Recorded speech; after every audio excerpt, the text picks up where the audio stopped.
Pair up అవుతా ఉంది sub caste wise and category wise. ఇవి ఏమైనా దాంట్లో ఉంటే కానీ ఏదైతే ఫిలప్ చేయింది మీరు ఎంత లోపల ఏదైనా టైం బాండ్ పెట్టేసి ఈ బ్యాక్లాగ్ అన్నీ కూడా ఫిలప్ ఎప్పుడు చేస్తారని నేను మీ ద్వారా మంత్రి గారికి అడుగుతా ఉన్నాను. ధన్యవాదాలు అధ్యక్ష. ఇక్కడ బ్యాక్లాగ్ పోస్టుల భర్తీ విషయం కానీ లేకపోతే కొత్తగా రాబోయేటువంటి రిక్రూట్మెంట్ విషయంలో కానీ sir EWS quota sir EWS quota ద్వారా 10% రిజర్వేషన్ ఈడబ్ల్యూఎస్ కోటాకు మనం అమలు చేస్తున్నాం అధ్యక్ష. దాంట్లో అసలు 10% ఎలిజిబిలిటీస్ మన దగ్గర ఈడబ్ల్యూఎస్ కోటా కింద ఉన్నారా? గౌరవ సభ్యులు జీవన్ రెడ్డి గారు గతంలో పదే ఇదే అంశాన్ని ప్రస్తావించినారు సార్. మేము అంతమంది లేమయ్యా ఈడబ్ల్యూఎస్ కోటాకు సంబంధించినటువంటి వాళ్ళము, ఇంత ఎందుకు అమలు చేస్తున్నారనేటువంటి మాట గౌరవ సభ్యులు చెప్పినారు అధ్యక్ష.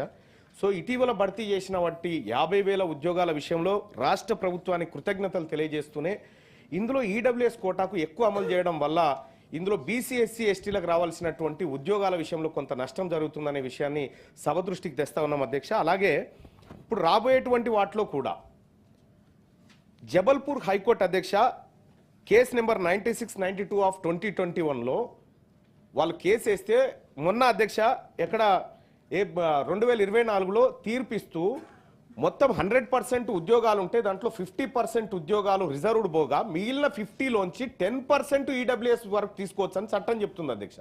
కానీ మనం ఉన్నటువంటి మొత్తం 100లోంచి 10% తీయడం వల్ల ఇక్కడ బీసీలకు ఎస్సీలకు ఎస్టీలకు అలాగే ఓపెన్ కేటగిరీ అభ్యర్థులకు కూడా నష్టం జరుగుతూ ఉంది అధ్యక్ష. ఇప్పుడు నేను గవర్నమెంట్ని తమ ద్వారా చేసేటువంటి రిక్వెస్ట్ ఏంటంటే అధ్యక్ష ఈడబ్ల్యూఎస్ కోటా ఫిక్స్ చేయండి. ఈడబ్ల్యూఎస్ కోటా ఫిక్స్ చేయడం ద్వారా దాంట్లో ఒరిజినల్గా ఎలిజిబిలిటీస్ ఎంతమంది ఉన్నారో అంతమందికి ఇవ్వడానికి మనకు అవకాశం ఉంది. రెండోది మిగతా వాళ్ళకి కూడా పోస్టులు పెరిగేటువంటి అవకాశం ఉంటుంది, ఎక్కువ అవకాశాలు కూడా దొరుకుతాయి. ఇప్పుడు ఈడబ్ల్యూఎస్ కోటాను ఫిక్స్ చేసే అవకాశం ఏమన్నా ప్రభుత్వం దగ్గర ఉన్నదా? ఉంటే ఈ కొత్త ఉద్యోగాలు 1,500,000 ఉద్యోగాలు ఏవైతే భర్తీ చేయాల్సి ఉందో వాటిలో బీసీ ఎస్సీ ఎస్టీలకు న్యాయం జరిగే అవకాశం ఉంది. ఆ దిశగా ప్రభుత్వాన్ని ఆలోచించమని రిక్వెస్ట్ చేస్తా ఉన్నా అధ్యక్ష. ఆనరబుల్ డిప్యూటీ సీఎం గారు.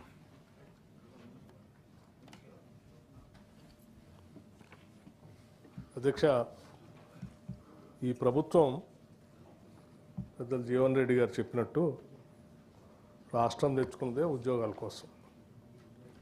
నిరుద్యోగ యువతీ యువకులు అందరికి కూడా ఉద్యోగ అవకాశాలు కల్పించి వాళ్ళు జీవితంలో స్థిరపడుతూ సమాజానికి కూడా ఉపయోగపడాలనే ఆలోచనతోనే రాష్ట్రం తెచ్చుకున్నాం. 10 సంవత్సరాల సమయంలో ఆ రిక్రూట్మెంట్ జరగపోగా ఉద్యోగాలు లేక నిరుద్యోగ యువతీ యువకులంతా అల్లాడిపోయి ఇందిరమ్మ రాజ్యాన్ని తెచ్చుకున్నారు అధ్యక్ష.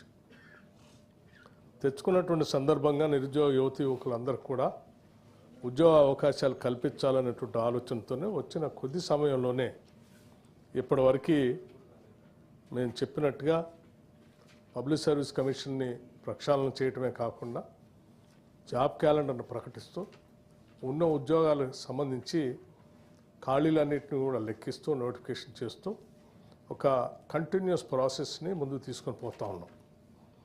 అందులో భాగంగానే ఇప్పటికీ మేము ఇచ్చినటువంటి ఉద్యోగాలు ఒక 55,000, 56,000 మధ్యలో రిక్రూట్మెంట్ సంబంధించిన నియామక పత్రాలను కూడా అందించాం.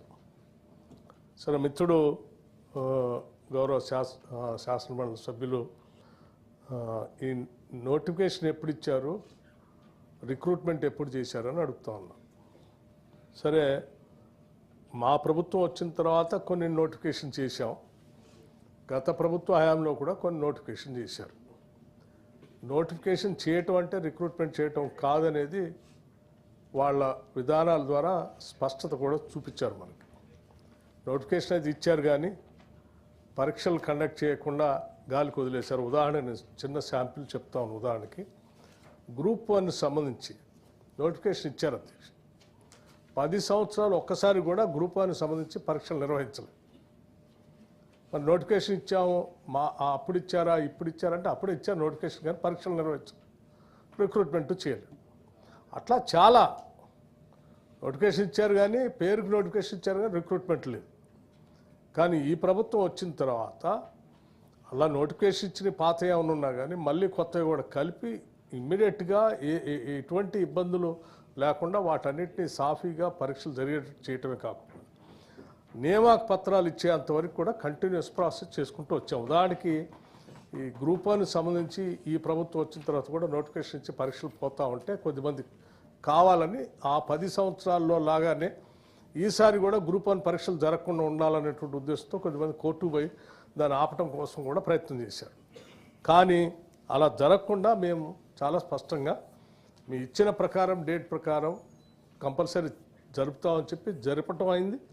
పరీక్షలు మీ అందరికి తెలిసిందే. గ్రూప్ 1 సంబంధించి ఉన్నటువంటి ఖాళీలకు సంబంధించి 563 పోస్టులకి గ్రూప్ 1 పరీక్షలు ఎగ్జామ్స్ కూడా కండక్ట్ చేశాము. అట్లాగే డిఎస్సి సంబంధించి కూడా గత 10 సంవత్సరాల్లో ఒక్క డిఎస్సి కూడా చేయలేదు. దానికి సంబంధించి 11,062 పోస్టులకి డిఎస్సి కండక్ట్ చేయడమే కాకుండా 10,006 మందికి సెలక్షన్ సంబంధించిన కాగితాలు కూడా ఇచ్చేసి అపాయింట్మెంట్ ఆర్డర్స్ కూడా ఇచ్చి ముందు తీసుకుని వెళ్ళాం. సో మా ప్రభుత్వం యొక్క లక్ష్యం ఇక్కడ ఉన్నటువంటి ఖాళీలన్నీ